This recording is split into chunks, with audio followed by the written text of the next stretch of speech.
لما كانت الحلقة 59 وفيها الليلة التالية، اتخذ شهريار الملك مجلس الليلة الماضية، وإن هي إلا لحظة أو تكاد حتى أقبلت شهرزاد بقوامها المياد، فأدارت لولب الزمان وفتحت باب الأحلام، والملك بين يديها يصغي إليها، وهو بجمالها مخدور وبحديثها مخمور، وطاب له السمر وصفى الليل والسهر، حتى نازعه سلطان الكرى عليها، وكحل النوم عينيها، وانكسر صوتها ونام، وفتر على شفتيها الكلام، فاستأذنت الملك فأذن لها، وكان مما قالته في هذه الليلة: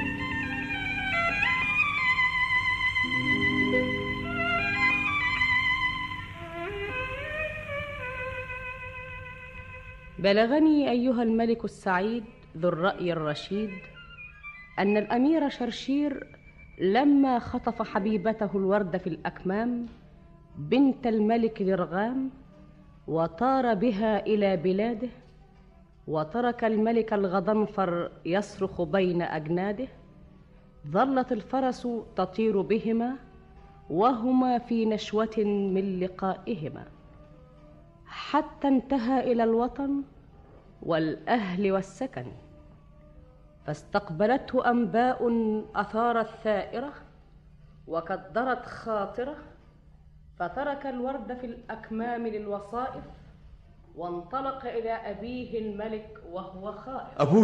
أبويا ابني شرشير. الله، الكلام ده صحيح. قضى يا ابني. ايدك يا والدي. حصلت امتى الحكاية دي؟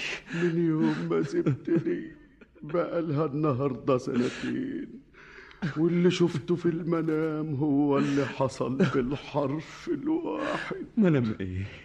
هما ما قالوا لكش ولا ايه؟ انا ما اعرفش حاجة. منام ايه؟ انت سبتنا ومشيت، لقيت الدنيا بتلف بيا وكل حاجة بترقص قدام عينيا، سابوك تمشي واتلبخوا فيا وشالوني على القصر وانا مهموم. هما يا دوب حطوني في الفرش وانا رحت في النوم، لقيت نفسي بحلم حلم عجيب. انا راكب للصيد ومعايا العسكر والجنود، وبنجري بالحيل واحنا راكبين الخيل، والصيد بيجري قدامنا وبيحاول يهرب منا. الصيد ده مش طيور ولا وحوش ولا حيوان، ده بني ادمين عمالين بيجروا مننا خايفين، واحنا وراهم طايرين بالسهام نرميهم وناخدهم أسرى ونربط رجليهم. في بنت هناك هي مولانا. وراها. ياه، دي بتجري زي النعام. اضربوها بالسهام. الحقها يا عبدون، اوعى تهرب منك. اضربوها يا عبدون. لسه بتجري. اضربوها بسهم تاني. هاتوها. استني هنا. تعال. اعملوا معروف، انتوا جرحتوني وبالسهم رميتوني. جميلة البنت دي يا مولانا. اربطوها مع التانية، احنا النهاردة حظنا كويس في الصيد. في بنت تالتة هي مولانا. فين؟ اهي بتجري هناك فوق الجبل. بقول لك حظنا النهاردة في الصيد كويس. يلا وراها. ما تخلوهاش تهرب منكم، اضربوها بالسهام.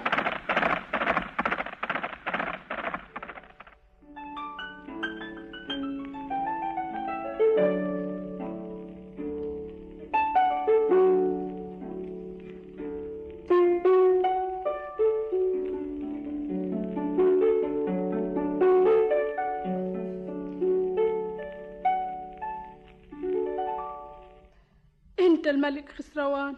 أنا الملك خسروان، في إيه؟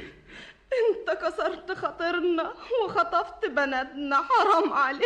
إيه هو اللي حرام؟ بلاش نصطاد يعني؟ انت ما تعرفش ان البنات اللي اصطادتوهم دول لهم تبكي عليهم.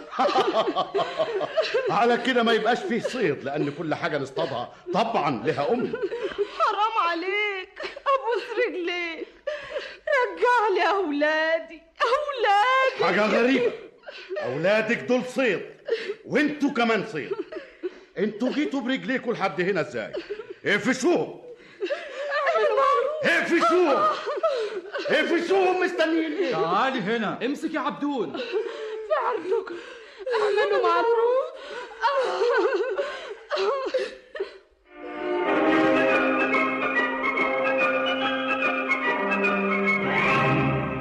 خسروان يا تعبان، أنا؟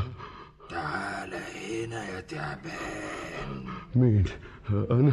أيوة أنت يا تعبان، أمال مين؟ لكن أنا مش تعبان، أنا إنسان، اسمي الملك خسروان. إنسان؟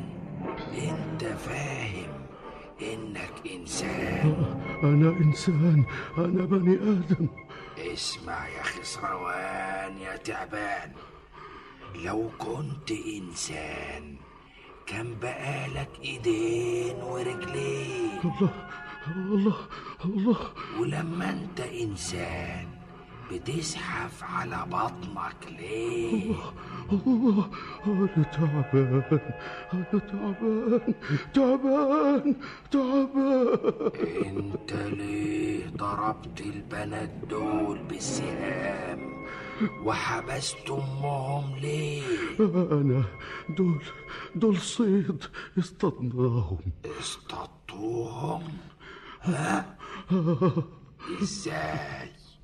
وليه بتلوموا الوحوش لما تصطاد البني آدمين؟ أنا أحرمك من الصيد على طول. امسحوا عينيك، امسحوا عينيك.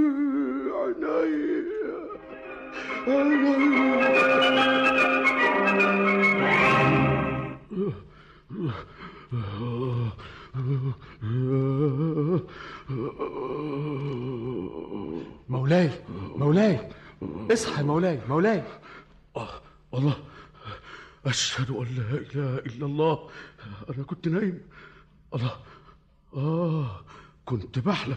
الحمد لله، كان حلم فظيع. الله، انتوا مش منورين ليه؟ ننور ايه؟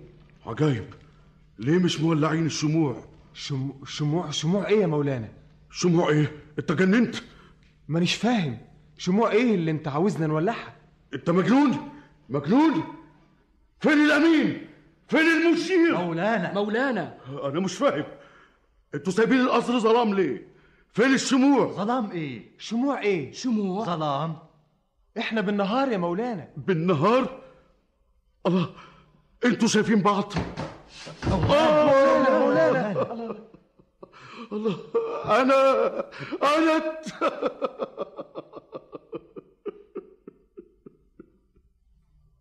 وبعدت جبت الأطباء، احتاروا فيا وخاب دواهم.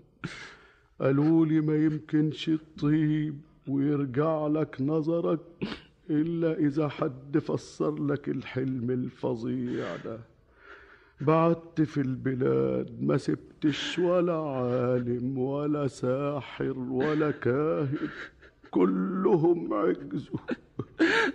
أخيرا قالوا لي ما حدش يفسر لك الحلم ده إلا الحكيم الثالث اللي اسمه غابر.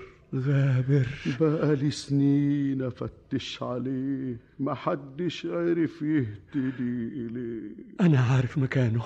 مكان الحكيم الثالث؟ أيوة. فين؟ أنا هجيبه لك يابا. شرشير. وصيتك الورد في الأكمام يابا. وأسرع الأمير فركب الفرس المسحورة، وقد نشر أحزانه وطوى سروره، بعد أن تعكر صفاء سعادته وتكدرت مياه هناءته، وحمل هم أبيه وأراد أن يضحي بسعادته ويشفيه، ومن ظلام عينيه يفتديه، ويحضر له الحكيم الثالث ليؤول له رؤياه حتى تبصر الوجود عيناه. وطارت به الفرس تشق فضاء المعمورة، وقد انتوى في نفسه أمرا على غاية الخطورة، ذلك أن مولاي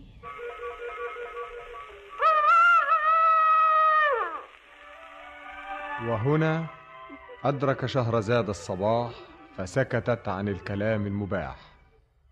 وبهذا تنتهي الحلقة 59 من ليالي ألف ليلة، يكتبها طاهر أبو فاشا ويخرجها محمد محمود شعبان.